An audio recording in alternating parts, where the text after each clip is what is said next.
하나님의 말씀은 요한계시록 3장 1절에서 6절입니다. 요한계시록 3장 1절에서 6절 한 목소리로 합독하시겠습니다. 사대 교회의 사자에게 편지하라. 하나님의 일곱 영과 일곱 별을 가지신 이가 이르시되 내가 내 행위를 아노니 내가 살았다 하는 이름은 가졌으나 죽은 자로다. 너는 일깨어 그 남은 바 죽게 된 것을 굳건하게 하라. 내 하나님 앞에 내 행위의 온전한 것을 찾지 못하였노니 그러므로 내가 어떻게 받았으며 어떻게 들었는지 생각하고 지켜 회개하라. 만일 일깨지 아니하면 내가 도둑같이 이르리니 어느 때에 내게 이르는지 내가 알지 못하리라. 그러나 사대에 그 옷을 더럽히지 아니한 자 몇 명이 내게 있어 흰 옷을 입고 나와 함께 다니리니 그들은 합당한 자인 영구라. 이기는 자는 이와 같이 흰 옷을 입을 것이요 내가 그 이름을 생명책에서 결코 지우지 아니하고 그 이름을 내 아버지 앞과 그의 천사들 앞에서 시인하리라. 귀 있는 자는 성령이 교회들에게 하시는 말씀을 들을지어다. 아멘. 우리나라 사람들이 가장 많이 즐기는 프로 스포츠 경기, 프로 야구입니다. 프로야구가 1982년도 시작되었으니까 벌써 33, 4년 정도 되는 그런 역사를 갖고 있습니다. 한 30년이 넘는 역사 중에서 한국 최고의 타자라고 한다면 이승엽 선수를 꼽을 수 있습니다. 이 선수가 지난 6월 3일 우리나라 타자로는 프로 선수로는 최초로 400개의 홈런을 날린 신기록을 작성했습니다. 기자가 이승엽 선수를 찾아가서 이런 질문을 던졌다고 합니다. 만일 당신이 기자라면 당신이 400개 홈런을 때리고 어떤 기사를 쓰겠습니까? 좀 한마디로 말하면 자화자찬 한번 해보라, 이런 의미가 되는 겁니다. 그러자 이승엽 선수가 이런 이야기를 했다고 합니다. 딱 하루만 내게 격려해 주고 싶습니다. 세계적으로도 400개 홈런을 때린 선수는 드물다고 합니다. 일본 야구까지 이렇게 일본까지 한 거 친다면 500개가 넘어섰는데 그 정도 실력은 이 미국 100년이 넘는 역사를 통해서도 한 10명 조금 넘을 수 있는 그 정도도 되지 않는 아주 대기록이라고 하는 겁니다. 그래서 이승엽 선수가 딱 하루만 자기 자신에게 격려해 주고 싶다는 겁니다. 그 하루만 야 너는 최고의 선수야, 대한민국 최고의 타자야, 그런 위로를 해주고 그 다음부터는 다시 평안한 또 다른 일상으로 돌아가겠다, 그런 이야기를 했다고 하는 겁니다. 어쩌면 20년 동안 최고의 타자 소리를 듣고 국민 타자라는 그런 어떤 명성을 날릴 수 있던 계기가 바로 이런 마음의 자세가 아니겠습니까? 한국 최고의 타자다라는 뿐만 아니라 이승엽 선수에게는 항상 국민 타자다, 그런 이름이 명칭이 붙어 있습니다. 왜 국민 타자라고 하느냐? 야구장에 가보신 분들은 아시겠고 또 텔레비전을 통해서 야구를 시청하신 분들은 아시겠지만은 보통 프로야구 경기는 저녁 시간에 열립니다. 그래서 이렇게 볼이 날아가는 것을 카메라가 잡아주면 밤하늘, 검은 하늘에 하얀 공이 날아가면서 포물선을 그리며 날아가면서 정말 뭔가 시원한 그런 것들이 찾아오는 겁니다. 더군다나 지고 있다가 9회 말에 역전을 한다. 그것도 홈런으로. 정말 아주 짜릿하고, 그리고 어떤 다 졌구나 그런 경기인데 마지막 홈런으로 역전했을 때에 정말 뭔가 사람들에게 속을 시원하게 만들고 후련하게 만들고 감동의 눈물을 흘리게 만드는 어떤 그런 것을 가장 많이 사람들에게 선사했기 때문에 국민 타자다. 이것만 있는 것이 아닙니다. 원래 이승엽 선수는 프로에 입단할 때 투수로 입단을 했다는 겁니다. 그런데 어깨를 다쳐서 공을 던질 수 없게 되고 그래서 타자로 전향을 했다는 겁니다. 고등학교 마치고 물론 들어갔기 때문에 투수와 함께 타자 생활도 조금 했지만은 그래도 투수로 입문한 선수가 타자로서 이렇게 방향을 바꾸어서 최고의 선수가 되었다. 얼마나 많이 애쓰고 노력하고 인내했겠습니까? 그의 어떤 수고와 땀 흘리는 그 수고를 알 수 있는 그런 모습인 겁니다. 어쩌면 많은 국민들에게 그의 삶의 모습이 20년 동안 최고의 자리를 유지하는 그 삶의 어떤 인내, 시련 속에도 역경 속에도 견디는 그 삶이 그의 이름 앞에 국민 타자다 이름을 붙였을 겁니다. 또 한 가지 이유가 있다고 합니다. 이승엽 선수가 이 IMF가 생겼을 때, 그럴 때 많은 사람들이 홈런을 한 방 때리면 사람들이 이렇게 참 당신의 홈런을 통해서 정말 절망스럽고 고통스러운 삶에 뭔가 시원한 청량제가 되었습니다. 그런 이야기를 많이 들었다는 겁니다. 그래서 내가 홈런을 한 방 칠 때마다 많은 사람들이, 어쩌면 자살하고 싶은 사람들이 견딜 수 있고 절망하고 싶은 사람들이 용기를 낼 수 있는 그런 힘을 줄 수 있다면 좋겠다. 그래서 더 힘을 내어서 때렸다는 거예요.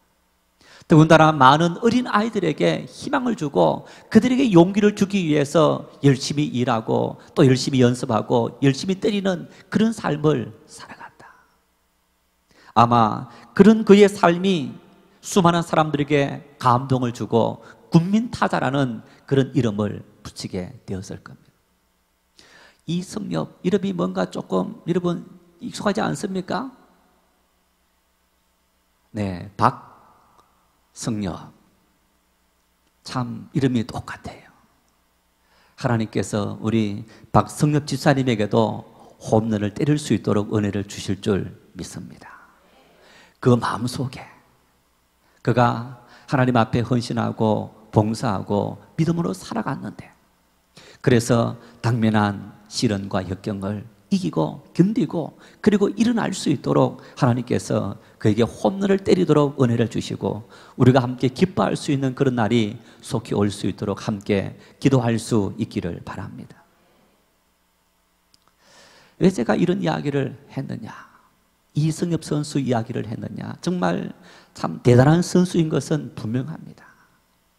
여러분, 그런데 교회 목회자로서, 한 사람이 믿는 성도로서, 하나님의 이름을 부르는 하나님의 백성으로서, 하나님의 자녀로서 너무너무 가슴이 아픈, 복음이, 하나님의 교회가 이승엽 선수 이름만도 못하구나. 수많은 사람들이 그 홈런볼을 보면서 위로받고 소망을 얻고 절망해서 희망을 찾는다고 그렇게 이야기하고 많은 사람들이 그렇게 위로를 받는데, 오늘 한국교회가, 오늘 우리의 신앙이 이 땅에 고통받고 있는 수많은 사람들에게 세월호로, 메르스 바이러스로, 가뭄으로, 그리고 인생의 많은 질고를 짊어지고 가면서 고통받고 있는 사람들에게 희망이 되고 소망이 되고 사람들이 주님을 의지하고 있느냐. 자연재해나 그리고 우리가 감당할 수 없는 일들이 생기면 사람들은 내가 믿는 신을 찾게 되는 경향이 있습니다. 지난 2001년도에 9월 11일 미국 뉴욕의 대표적인 쌍둥이 빌딩, 그 뉴욕 무역센터 건물이 무너지지 않았습니까? 알카에다 조직원에 의해서 비행기 2대가 납치되고 그 비행기가 빌딩을 들이받아서 그 두 빌딩이 불타고 무너지는 그런 어떤 끔찍한 사고가 일어났습니다. 워싱턴에 있는 미국의 심장부를 할 수 있는 펜타곤 국방부 건물이 비행기 2대에 폭격을 당하는 그런 엄청난 일들이 일어났습니다. 3,000명 이상에 넘는 사람들이 목숨을 잃었습니다. 어쩌면 미국 역사 이래에 가장 큰 일을, 가장 위험스러운 일을 맞이했다는데, 여러분, 그런 일을 맞이했을 때 그 백성들이 무엇을 했습니까? 미국에서 목회하고 계시는 한국인 한 목사님이 그런 말씀을 합니다. 사람들이 평상시에 교회 안 오는 사람들도 다 교회 와서 기도하더라는 거. 그들의 마음속에 내가 평상시에는 하나님 없이 살아가다가도 삶의 위험한 일이 닥치고 어려운 일이 닥치고 그리고 함께 격려할 일이 닥쳤을 때 하나님의 교회로 와서 하나님 앞에 기도하는 그런 기본적인 삶의 자세와 그리고 그런 신을 찾게 되는데, 오늘 우리 한국에 여러분 지난해부터 세월호 침몰 사건으로 많은 사람들이 고통을 받고 있고 우리 사회가 1년 동안 침울한 상태에 빠져 있었습니다.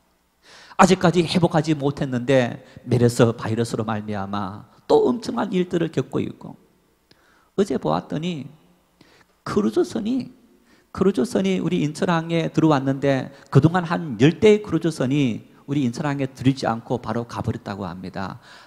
구지에서 잡아뒀는데 그래서 공연도 크루즈 선박이 이렇게 되는 그 앞에서 옮겨서 공연을 해줬는데 사람들이 한 사람도 안 내리고 다 배 위에서 구경하는 그런 모습을 보았습니다. 10만 명이 넘는 사람들이 우리나라 관광을 취소하고 그러면서 여러분 우리 사이에도 수없이 많은 공연들이 취소되면서 정말 위기의식을 느끼지 않을 수 없는 그런 상황이 되어지고 있는 것. 더 많은 성도들이 하나님의 교회에서 어떤 경각심을 갖고 나라를 위해서 사람의 마음들을 만져주시라고 더 많이 기도하고 있느냐. 나만 걸리지 않으면 상관이 없는 그런 이기주의적인 그런 모습들이 교회 공동체 안에서도 그리고 이 땅에 하나님을 알지 못하는 많은 사람들도 어떤 신을 찾아서 위로받으려는 그런 생각조차 하고 있지 않는 이런 모습을 보면서 너무너무 가슴이 아픈 일입니다. 여러분 어쩌면요 지금 우리 국민들의 마음이 저와 여러분의 마음이 어떤 마음이겠습니까? 막 울고 싶은데 통곡하고 싶은데 그런데도 우리가 억지로 그 울음을 참고 견디고 있는 그런 마음. 왜? 누군가에게 안기고 싶고 누군가에게 하소연하고 싶은데 그런 대상이 없다는 얘기입니다. 주님의 위로가 필요합니다. 주님의 사랑이 필요합니다. 아니 주님 앞에 나아가면 주님은 우리를 구원하시고 우리에게 은혜를 베풀어 주시는 줄 믿으시기를 바랍니다. 바울 사도가 사도행전 16장 31절에 말씀합니다. 주 예수를 믿어라. 그리하면 너와 내 집이 구원을 받으리라. 한번 이 말씀 같이 한번 합독하시겠습니다. 주 예수를 믿어라. 그리하면 너와 내 집이 구원을 얻으리라.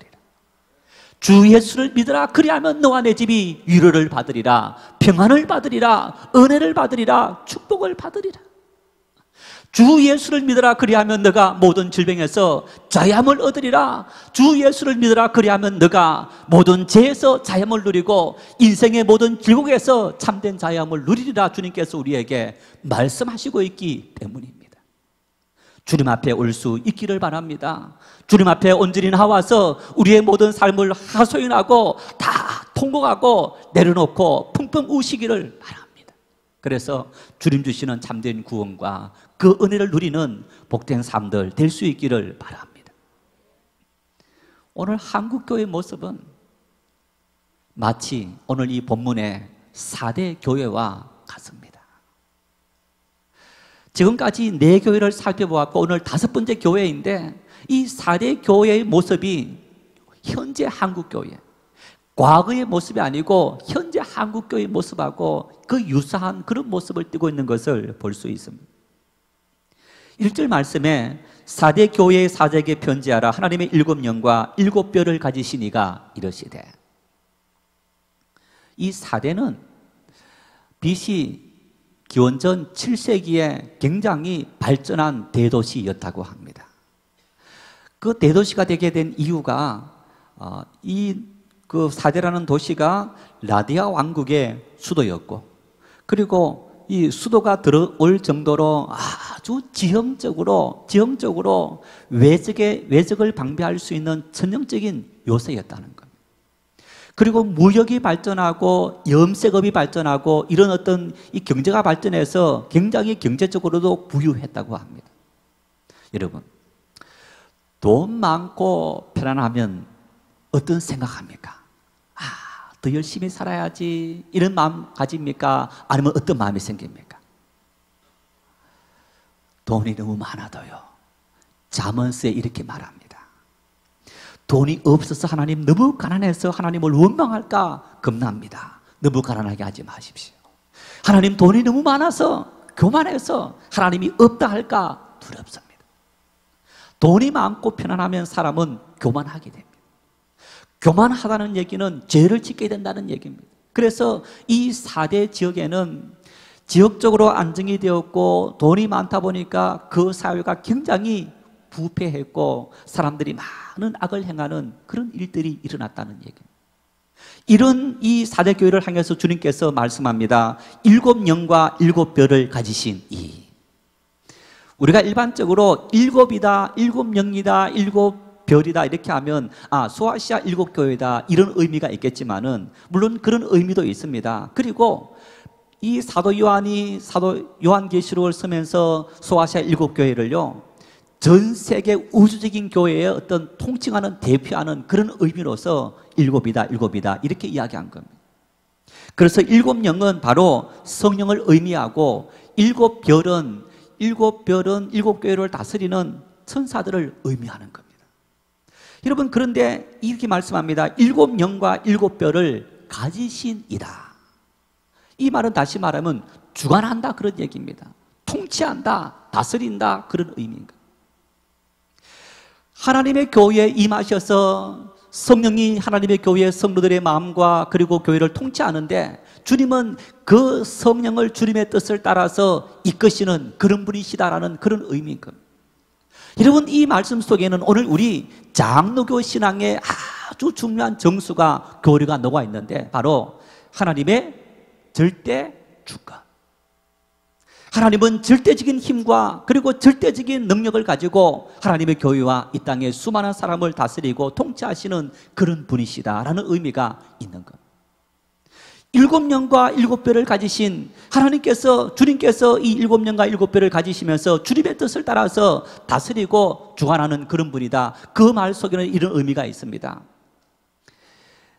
만일 너희가 회개하지 않으면 너에게서 촛대를 옮기리라. 에베소 교회에 말씀했던 것처럼 너희가 나를 거부하고 내 뜻을 따라 살지 않으면 내가 너희에게 모든 관심을 옮기고 너희들을 내버려 두고 너희를 통치하지 않고 너희와 전혀 상관없는 삶을 살겠다. 그런 의미가 있는 겁니다. 성령을 우리가 받을 때 여러분 어떻게 말합니까? 회개하고 성령을 사모할 때 성령이 임한다고 합니다. 성령이 임하면 여러분 성령은 우리에게 임하시면 영원히 떠나지 않고 우리와 함께 하신다는데 우리가 이 말씀으로 인해서 굉장히 교만해하는 것 같아요. 성령이 떠나지 않는다는 얘기는 내가 계속적으로 성령과 교통한다는 얘기입니다. 성령이 필요합니다. 교통하면서 살아갈 때 성령은 우리 가운데 역사하시고 은혜를 베푸시는 분인데 내가 열심히 사모했습니다. 그러다가 내가 성령이 필요 없습니다. 성령 전혀 관계없이 살다 보면 성령은 떠난다는 얘기. 전적으로 우리의 의지에 우리가 하나님의 은혜를 따라 살려고 그것이 싫은 역경 절망 속에 있다 할지라도 우리가 주님의 은혜를 사모하면 성령은 떠나지 않고 우리와 함께 하시는데 우리가 아무리 그런 상태 된다 할지라도 성령의 은혜를 의지하지 않고 거부하면 옮기신다는 얘기입니다. 오늘 주님은 우리에게 말씀합니다. 나는 너희들에 대한 절대적인 주권을 갖고 있는 존재이다. 여러분 우리의 모든 삶들을 때로는 내가 이해할 수 있고 때로는 이해할 수 없는 수많은 일들이 일어납니다. 그 모든 일들을 주님께 다 맡길 수 있기를 바랍니다. 우리 장로님 기도하실 때 그런 기도했습니다마는 병들었을 때 어쩌면 왜 열심히 기도하고 믿음의 생활하는 사람들이 병듭니까? 고통이 찾아옵니까? 아픔이 찾아옵니까?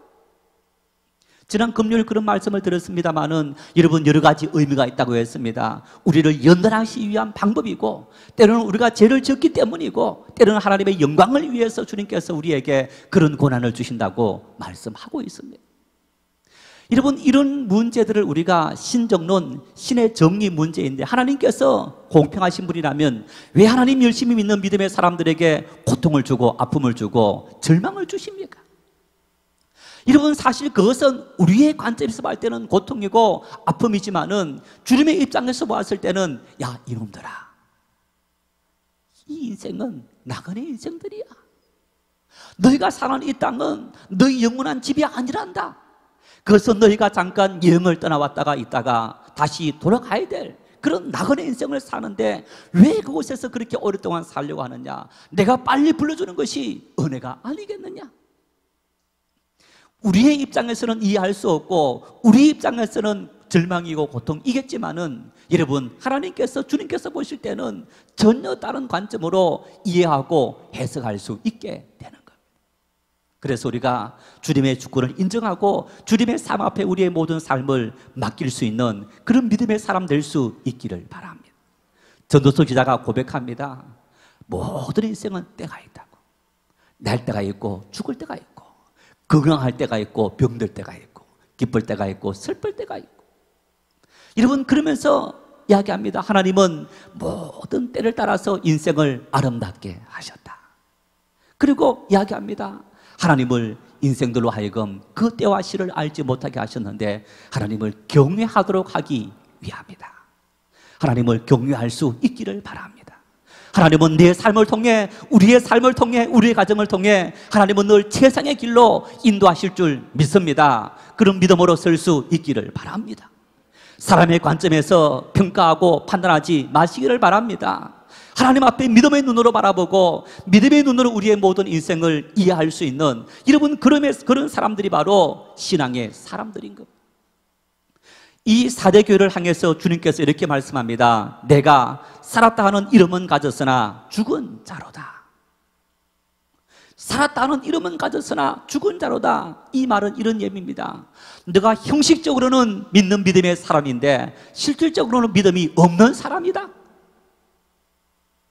너 모습은 그리스도인인 것 같은데 너 마음속에는 믿음이 없다는 얘기입니다. 다시 말하면 여러분, 우리가 오늘 이 자리에, 오늘 교회당입니다. 예배당입니다. 이 예배당에서 함께 모여 하나님을 예배합니다. 내가 이 자리에 앉아서 예배하고 있다고 해서 하나님께서, 주님께서 보실 때에 나는 믿음의 사람이다 라고 인정해 주느냐? 아니라는 얘기입니다. 사도교회 성도들은 부유한 도시였습니다. 부유한 곳이었기 때문에 성전을 잘 지었을 겁니다. 잘 짓고 정말 좋은 옷을 입고 그들이 하나님 예배당에 모여서 하나님을 예배했을 겁니다. 그런데 그 교회를 향해서 주님께서 말씀합니다. 너가 살았다 하는 이름은 가졌으나 실상은 죽은 사람이라. 형식적으로는 하나님을 믿고 하나님을 예배하고 있지만은 실상 너희들의 마음속에는 믿음이 전혀 없는 삶을 지금 살아가고 있고 믿음이 없는 예배를 드리고 있다는 얘기. 이 시간 예배를 드리면서 여러분 마음은 어떠합니까? 내가 주님을 만나는 그 마음을 갖고 하나님의 은혜를 사모하고 하나님께 모든 것을 맡기는 그 마음을 갖고 이 자리에 와서 하나님께 예배하고 있습니까? 마음은 이곳에 있는데 우리의 생각은 콩밭에 있다는 것처럼 다른 곳에 있지는 않습니까? 하나님을 예배하면서도 하나님 말씀 앞에 기대하는 것이 전혀 없는 그런 어떤 삶을 갖고 이 자리에 와서 앉아있는 것은 아닙니까?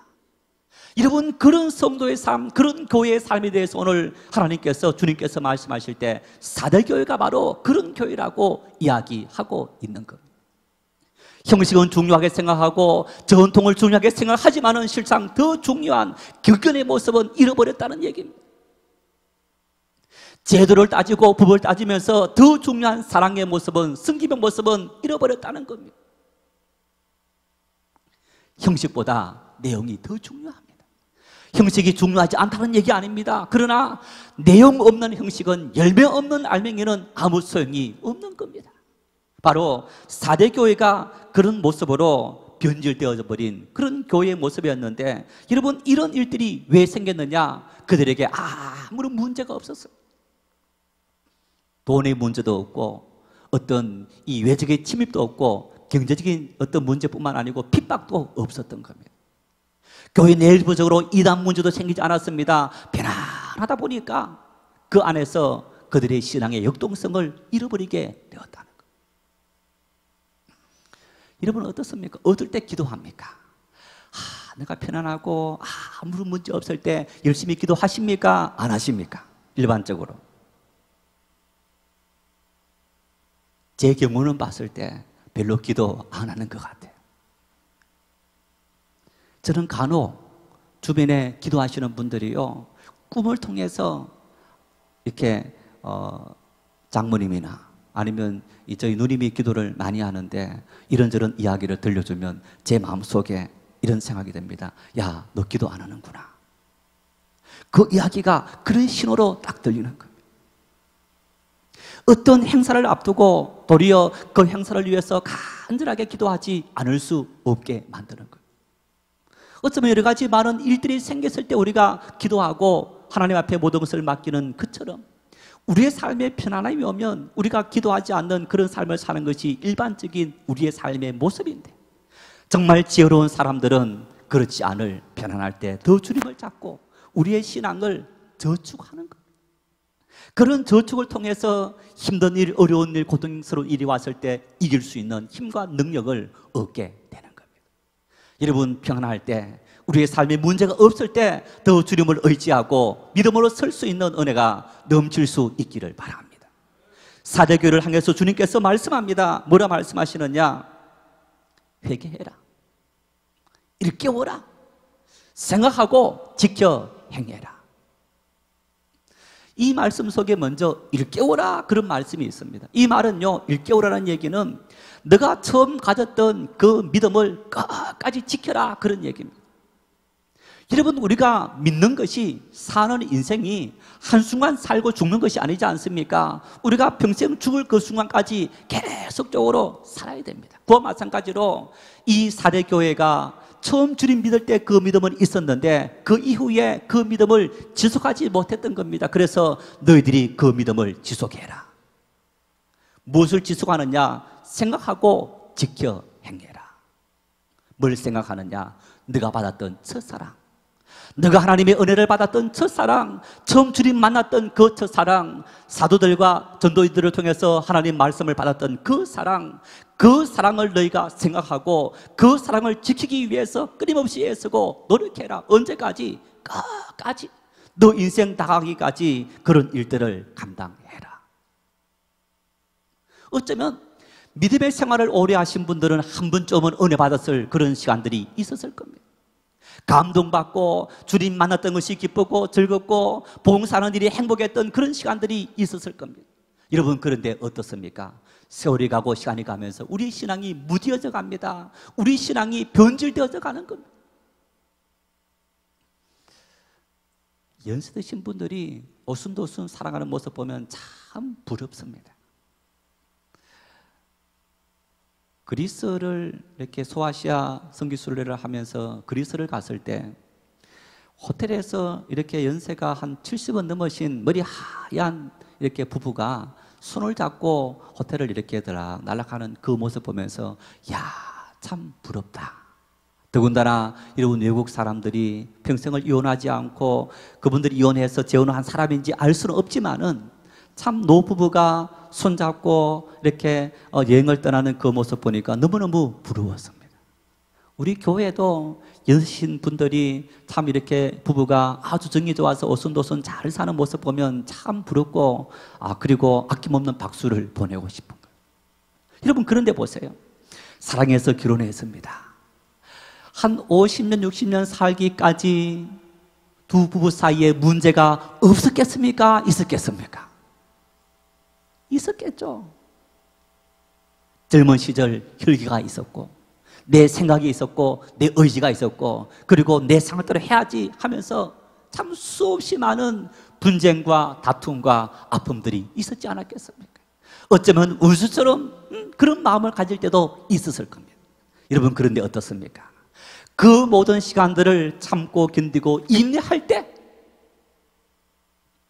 연세가 들어서 참 다정하고 행복하고 당신 없이는 살 수 없습니다. 그런 어떤 모습이 되어지는 것. 신앙은 인생입니다. 내가 믿음의 생활을 하면서 하나님 믿는다고 우리의 삶에 어려움이 찾아오지 않고 힘든 일이 찾아오지 않느냐? 우리를 시험하는 악한 마귀가 끊임없이 우리를 찾아와서 넘어뜨리려 하는 겁니다. 여러분, 그런 수많은 시련과 고통, 고난을 참고 견디고 인내할 때, 그리고 끝까지 묵묵히 주님을 의지하고 기도하고 믿음으로 걸어갈 때, 때가 되면 주님은 우리에게 편안의 삶을 주시고 은혜를 주시는 줄 믿으시기를 바랍니다. 마라톤같이 여러분, 우리 신앙을 끝까지 첫사랑을 지키기 위해서 애를 쓰고 노력하고 하나님의 은혜를 위해서 우리가 간구할 때 우리 신앙의 첫사랑을 지키고 우리가 끝까지 주님의 인도함을 받을 수 있는 그런 삶이 되어질 수 있는 것. 사도 요한은 이야기합니다. 너희들이 첫사랑을 잊어버렸고 처음 열정을 잃어버렸고 너희들이 물에 물 탄 듯 그런 삶을 살아가고 있는 모습이 되었는데 속히 너희들이 일깨워서 회개하고 그리고 생각하고 끝까지 이 믿음을, 원래의 믿음을 지키도록 애쓰고 노력해라. 대다수 사대교회 성도들이 여러분 형식주의적인 그런 믿음을 갖고 있었는데 그 중에서 성도들 중에서 사대에 그 옷을 더럽히지 아니한 자 몇 명이 내게 있어 흰옷을 입고 나와 함께 다니리니 그들은 합당한 자인 영고라. 이렇게 말씀합니다. 4절 말씀이 이 말씀처럼 대다수 사람들이 다 타락하고 다 신앙의 본질을 잃어버리고 내용을 잃어버리고 경건의 능력을 잃어버리고 경건의 모양만 갖고 있는 그들 중에서 주님은 그 중에서 믿음의 사람들을 남겼다. 자, 그 사람들을 표현하기를 이렇게 표현합니다. 옷을 더럽히지 아니했다. 여러분, 이 옷은 뭘 의미합니까? 옷은 그 사람의 인격을 의미합니다. 그 사람의 인격을 의미합니다. 좋은 옷을 입으라 그런 얘기 아닙니다. 옷은 그 사람의 성향을 의미하기도 하고 때로는 옷은 그 사람의 신분을 의미하기도 하는 것. 우리는 그런 경우 없습니다만 가톨릭 사제들은 교황이 입는 옷 색깔과 추기경이 입는 옷 색깔, 주교가 입는 옷 색깔, 이 색깔이 다 달라요. 그분들이 입는 옷들이 그분의 신분을 보여주는 그런 모습인 것. 우리 그리스도인들은 그리스도인다운 신분에 맞는 그런 옷을 입어야 된다. 그래서 단순히 이 육체의 옷을 의미하는 것이 아니고 이 옷은 우리의 삶을 의미하는 거예요. 삶의 옷을 입어야 되는데 그 삶의 옷이 그리스도인다운 옷이냐? 더럽히지 아니했다는 것은 그리스도인다운 삶을 살았다, 죄를 짓지 않으려고 애쓰고 노력하는 삶을 살았다라는 그런 의미가 되는 겁니다. 수없이 많은 사람들이 본질을 잃어버리고 형식적으로 살고 있었는데 그 중에서 몇 사람이 남아서 옷을 더럽히지 않고 신실하게 살아가는 사람들이 있다. 그래서 내가 여러분 그들에게 어떤 은혜를 주시느냐? 나와 함께 다닌다. 나와 동행한다. 내가 그와 함께 하면서 그 모든 삶을 지켜주고 그 모든 삶을 인도해 주리라. 이렇게 말씀합니다. 하나님 믿으면 손해보고, 하나님 믿으면 약해지고, 하나님 믿으면 우리가 이 땅에서 모든 것에서 다 멀어지는 삶이 아닙니다. 먼저 그의 나라와 그의 의를 구하면 이 모든 것을 너희에게 더하시리라. 여러분, 그 이 모든 것이 어떤 것입니까? 하나님께서 창조하신 이 모든 우주, 우리에게 필요한 모든 것들을 하나님께서 때를 따라서 우리에게 다 베풀어 줄 터이니 너희가 나를 신뢰하고 나에게 모든 것을 다 맡기라. 세상 사람들처럼 자기 능력과 자기 힘을 의지하지 않고 오직 주님을 의지하고 주님께 모든 것을 맡기는 몇몇 남지 않는 사람들이 있는데, 내가 그들에게 흰옷을 입히고 영광의 은혜를 누리게 하고 내가 그와 함께해서 그를 지켜주고 그를 영화롭게 하는 그런 은혜의 삶을 살도록 내가 인도해 주겠다. 성도 여러분, 다수를 따라 사는 것이 항상 옳은 것은 아닙니다. 군중심리에 의해서 모든 사람이 살아가는 대로 사는 것이 항상 옳은 것은 아닙니다. 진리는 다수다 소수다 투표로 결정하는 것이 아니고 그 진리를 올바로 이해하고 진리를 따라 살아갈 수 있는 용기가 필요한 거예요. 왜 저 사람은 나와 똑같은 권사고 똑같은 집사인데 나는 이렇게 더 많이 수고하고 나는 더 많이 애쓰고 노력해야 되느냐? 비교하지 마십시오.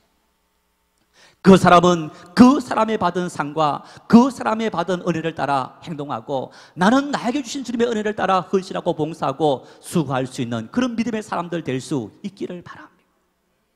누군가 기도하지 않기 때문에 나는 기도하지 않고 누군가 예배 오지 않기 때문에 나는 예배 오지 않는다. 여러분, 그런 어리석은 판단을 하지 마시기를 바랍니다.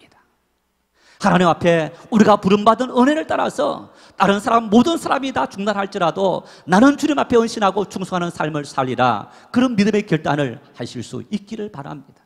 하나님은 그런 사람에게 은혜를 주시고 그런 사람을 지키시고 돌보신다고 말씀하시기 때문인 겁니다.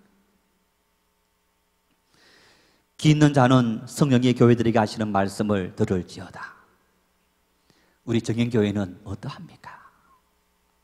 우리 정영교회는 먼저 사대교회와 같이 살았다는 이름은 가졌으나 실상은 죽은 자가 아닙니까? 혹시 하나님을 예배할 때 여러분 형식적으로만 예배하고 정말 신령과 진정으로 예배하는 그 예배의 모습을 잃어버린 것은 아닙니까? 여러분, 제가 이야기를 합니다마는 우리가 이렇게 열린 예배를 하게 된 것은 저 역시 전통적인 그리고 보수적인 장로교 출신이고 또 신학교에서 배웠고 그렇게 하다가 미국 교회를 방문하고 탐방하면서 정말 엄청난 충격을 받은 거예요. 이렇게 예배하는 그 모습을 보면서 처음에는 이해할 수 없어서 내가 왜 이 자리에 왔던가 그런 생각을 하게 된 거예요.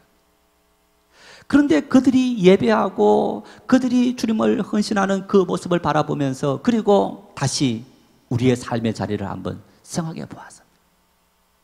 제 마음속에 목회자로서 하나님 앞에 정성을 다한 예배를 드리기 위해서 애쓰고 노력을 했는데 그 정성이 대다수가 내적인 감동과 내적인 헌신과 내적인 경건보다는 외적인 경건과 형식에 치우쳐 있는 그런 모습을 발견하게 돼요. 그러면서 여러분 초대교회 성령 충만했던 오순절 마가다락방 이후에 예루살렘 교회를 보십시오. 여러분 그 교회가 오늘같이 이런 좋은 예배당이 좋은 옷이 그리고 좋은 제도가 전통이 없었지만은 성령의 충만함으로 하나님을 뜨겁게 예배하고 성도들이 함께 교제했던 그 교회가 성령 충만했던 그 모습을 보면서 우리에게 더 중요한 것은 경건의 내용이 더 중요하다는 것. 하나님 앞에 지켜야 될 형식도 참 중요합니다. 사람 관계성 속에서 형식도 물론 중요합니다. 그러나 더 중요한 것은 그 내면적인 마음 씀씀이, 내면적인 내용이 훨씬 더 중요하다는 사실을 한순간도 잊지 마시기를 바랍니다. 관계성을 맺으면서 뭔가 인사를 하긴 하는데 관계성은 맺고 있는데 그 관계성이 냉랭한 관계, 마음이 통하지 않고 있다는 얘기입니다.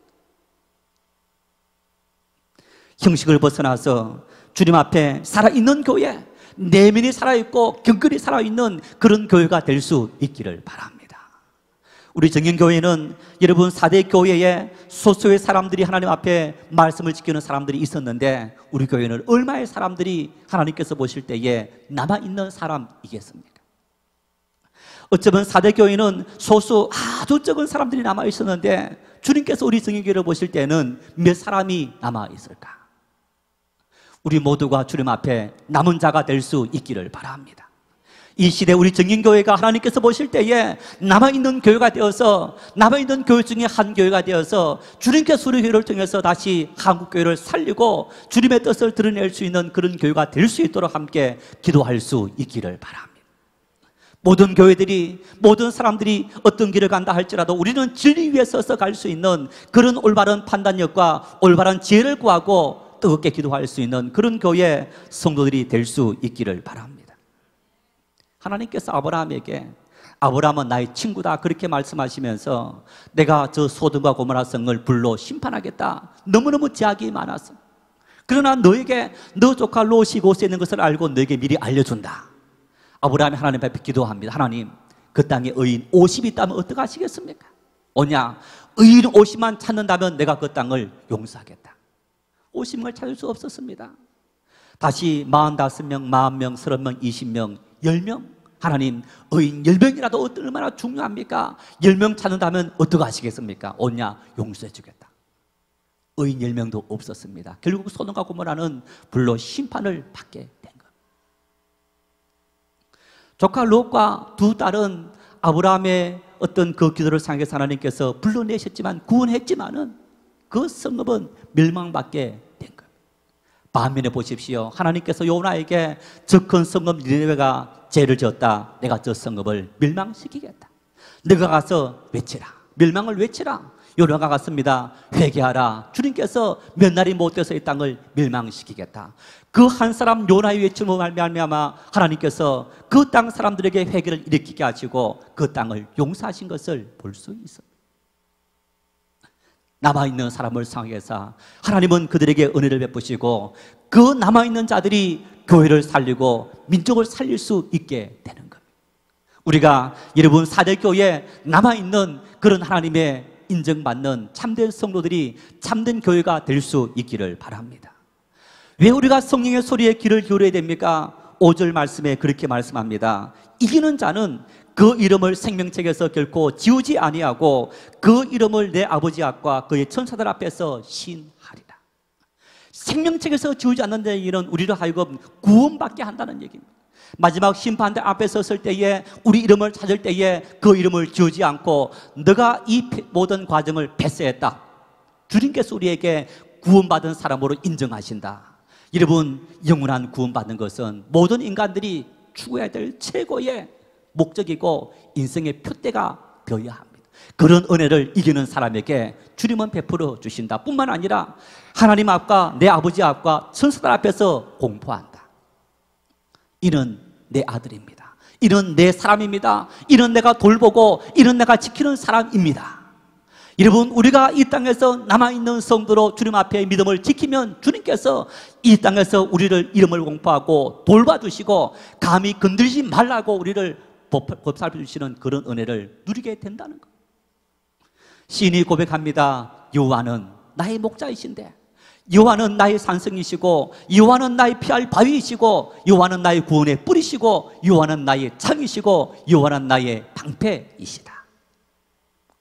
내 이름을 공포한다. 남아있는 너의 이름을 공포한다. 내가 너를 돌봐주고 내가 너의 산성이 되고 너를 피난처가 되어서 너의 모든 삶을 이끌어주리라. 그래서 너희가 끝까지 참고 견디고 이기라고 우리에게 말씀하고 있는 겁니다.